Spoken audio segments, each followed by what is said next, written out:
On this day, 58 years ago, former detective Elliot Ness died at his home in Pennsylvania of a massive heart attack. He was 54.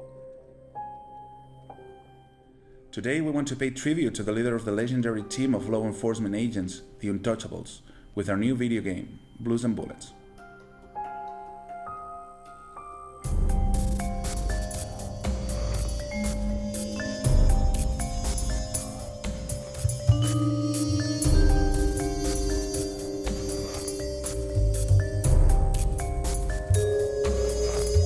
With this story, we imagine an alternative future for Elliot Ness, one in which a former detective has left behind a successful career, 3 marriages, and the addiction to alcohol. He's a retired cop who just wants to peacefully run a dinner called Blues and Bullets. But of course, he is Ness.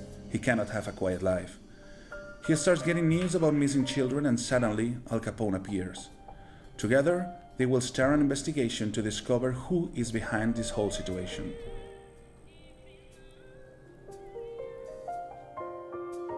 What we like about Ness is that he's not only an honest guy, but a complex person with his own problems and demons. He has to actually overcome his hatred for Al Capone, rely on him, and do what he needs to do. The former gangster has just finished serving his sentence, only to discover that his grandchild has disappeared. Desperate, he's 68 of Ness, the only person with some integrity left to get her back. We love this alternative future where the two enemies have to work together and rely on each other to survive. And they have to do it in Santa Speranza, a cesspit of corruption that is like another of the characters of the game.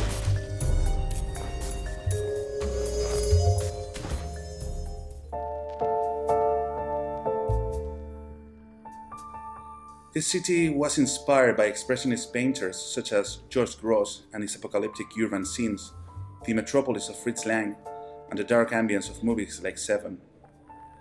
Are these teeth from the body?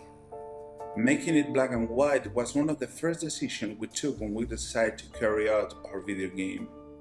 We believe that this noir style allows the player to immerse himself into the oppressive atmosphere that we are creating with our story. We also use red color to highlight details such as the red lips of a femme fatale in a cinematic, or the blood from a wounded enemy during a shootout.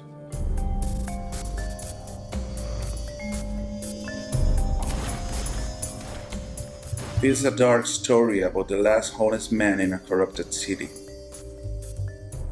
Are you ready for Blood and Bullets?